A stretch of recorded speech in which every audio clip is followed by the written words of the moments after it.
Halloween is right around the corner and I love Halloween, and I've got some tips for you on how to make it a little more eco-friendly.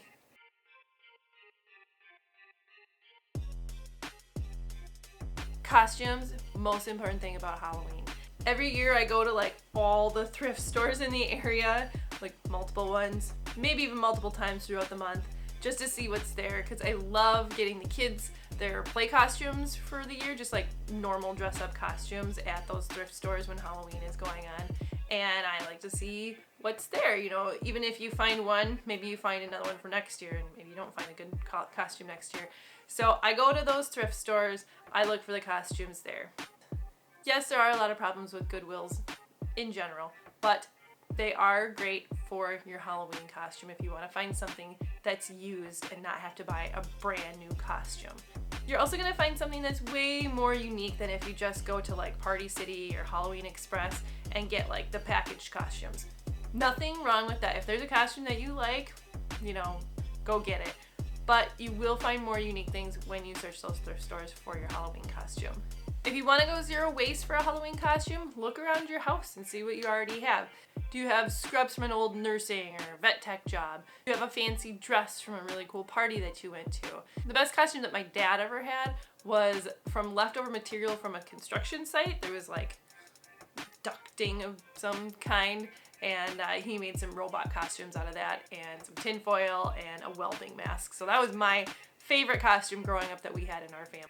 If you know how to sew, you can make some awesome costumes.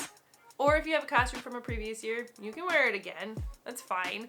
I know there's some costumes that maybe I wore in college that I wouldn't wear on my kids now, so I'm probably not gonna wear those anymore. But if you have room, keep a bucket of costumes that you really enjoyed wearing, just in case. And you know what? If you want to wear those sexy costumes from college and you still fit into them, more power to you. Because who hasn't been a sexy Buzz Lightyear or Thomas the Tank Engine? I'm not going to be judging you. Also, with those dress-up clothes, keep a bit of accessories too. If you have wigs or costume jewelry or anything little that you can accessorize a costume with that you might want to use in the future, keep that with that too, just in case you need it for another one. For other places to find used Halloween costumes, look online. Look on Facebook Marketplace, look on Buy Nothing groups, or see if your neighborhood wants to do a swap with their old costumes. For your Halloween decorations, keep them all in one place where you can find it from year to year. And remember that more isn't always better with Halloween decorations. Think about a house that just has like one spooky candle lit, especially if you're gonna end up dressing up for trick-or-treaters. That might be really creepy, or like some weird dolls, or just like make a creepy vibe. It doesn't have to be decorated with skeletons and witches and spiders and things, but a creepy vibe can do just as much as all of those plastic decorations around your house. And if you're not really going for like the creepy feeling, you can always decorate your house with like pumpkins and gourds and leaves, and that way it can carry on into Thanksgiving. So your house is decorated for all of November basically, and that gives a little bit more of a homey vibe instead of the murderous graveyard vibe. And when you are out buying new decorations for Halloween, keep in mind where they come from. I know we look for like fair trade and Decor companies in a lot of other areas of our lives, but that's not one that I ever really thought about for Halloween decorations until now. But there are Halloween decorations out there made from people that are under forced working conditions. There was a story a few years ago on the BBC that a woman had found a note in her fake tombstone that she bought from Kmart for Halloween, and it said like, hey, I'm in really horrible working conditions, like please don't buy this product, please get my story out. So there are people behind those products, and when we buy cheap products, a lot of times it's because it's from cheap labor and not so great working conditions. I tried to find some ethically made Halloween decorations. I found some on honestconsumer.com. They have some from Welljorn. It's recycled and ethically made Halloween decor. 10,000 Villages, which is fair trade style for the home, and Fair Trade Wins, so they have fall decor on there too. So those are three from the honestconsumer.com that they recommended for looking for some Halloween decorations that are fair trade and ethically made. Oh, I'm glad this spider has regular bones and ribs, just like a vertebrate. As you're decorating for Halloween, please keep our bird friends in mind. They're migrating through right now, and if you have things like the big spider webs, which I was using those for a while until we accidentally had a bird get tangled in one. But that was really cool looking. We had this like spider web tunnel and a giant spider coming down and one that came down on like a pole. And that little bird seemed like it was okay. I think we got there in time, but it got all tangled in those fake spider webs. And it took like a half an hour to get him out of there and untangle him. And if we hadn't gotten there right away, he probably would have died from that or been really, really injured. So please keep those in mind when you're decorating. If you're gonna use spider web decorations, either put big objects in there so the birds can see it and they're like, whoa, I'm not gonna fly over there, or put it against the building, so like against your windows or your shutters, so that it actually could help them not run into windows, but they're not like flying through that area.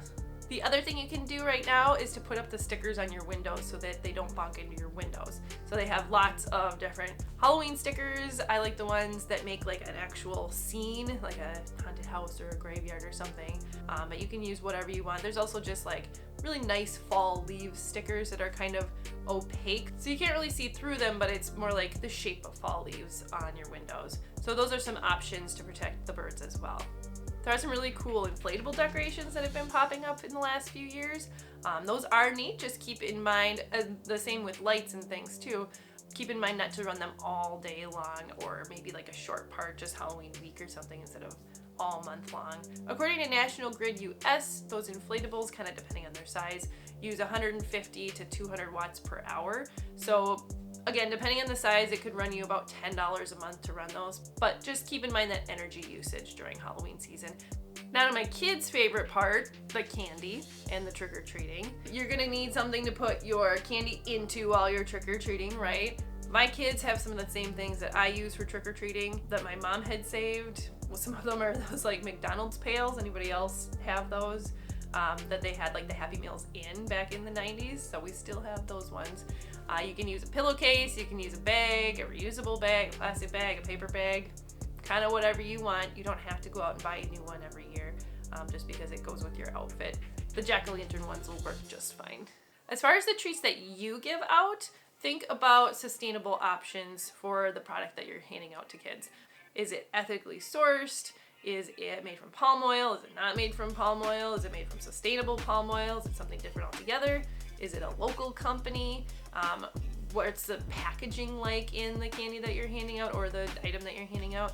So if you don't want to hand out candy, that's fine. There's lots of other options that are available. You can hand out pop soda, as you might call it, or erasers, or pencils, or maybe there's a local bakery around you that has pre-packaged cookies that you could hand out. We do Halloween tattoos, and those are really good to have for the kids that have allergies too. If you're set on giving out chocolate, there are companies that still use slave and child labor to source their cocoa from. I know that's like a big buzzkill, but that's also part of finding a more sustainable path in life, right? So you want people to be paid a fair wage. You don't want to have kids producing the chocolate that's satisfying your sweet tooth. That just doesn't feel right?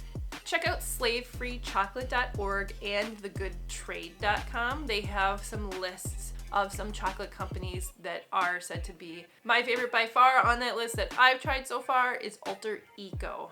I think we ordered some of their truffles from a Misfits food box at one point, but I've also seen them starting to pop up in some of the stores. But those truffles would be great for handing out. They also have really good chocolate bars too. The endangered species chocolate bars are also pretty good as well. For your pumpkins, check out localharvest.org to find a farm near you where they have a pumpkin patch. Try to pick an organic farm to buy your pumpkin from so they're not using extra pesticides to produce your pumpkins. And opt for carving your jack-o'-lanterns instead of painting them or getting them all full of glitter and things. You can't compost anything that has like the paint and the glitter or extra stuff all over them. And it's important that those pumpkins go into compost instead of just in the trash. So if you do have little kids that aren't going to be like wielding giant knives and you don't want to do it for them, you can paint them. Just use the kind of paint that wipes. And check out your city to see if they have specific pumpkin collection dates. They sometimes can't go in just the regular municipal compost because that would be pretty overwhelming to have all those pumpkins come in at once. So a lot of places do huge collections for those pumpkins on specific dates. Or you can smash yours up and put it in your own compost. And after Halloween, if you want to do a little bit of a nice thing, go around, take a walk on November 1st, and pick up some of the candy wrappers that you find on the ground. People are walking around trick-or-treating, opening their candy, eating it, stealing your kids' candy, taking a mom tax. It's fine, but a lot of people are littering when they do that, so there's probably wrappers on the ground over your neighborhood. So give the dog a break from taking a walk for the day, and see how many pieces of candy wrappers you can pick up. Make it a contest. TerraCycle does offer a pouch where you can mail back your candy and snack wrappers in. It's pretty expensive. I don't know if it's really worth the money and the shipping and all the energy that goes into that. I'm not sure what they do because that's not something that they have a lot of information on their website, but that is an option if you want to make sure your candy wrappers get recycled into something else. Don't know what. If those tips are helpful for you, go ahead and give me a like or a share. I want to hear what people are dressing up for Halloween, so put that in the comments below. And if you want to follow along on our 52-week challenge on living a more eco-friendly life, go ahead and click subscribe and that bell down below. And I hope you guys have a super spooky and sustainable Halloween. Thanks for watching.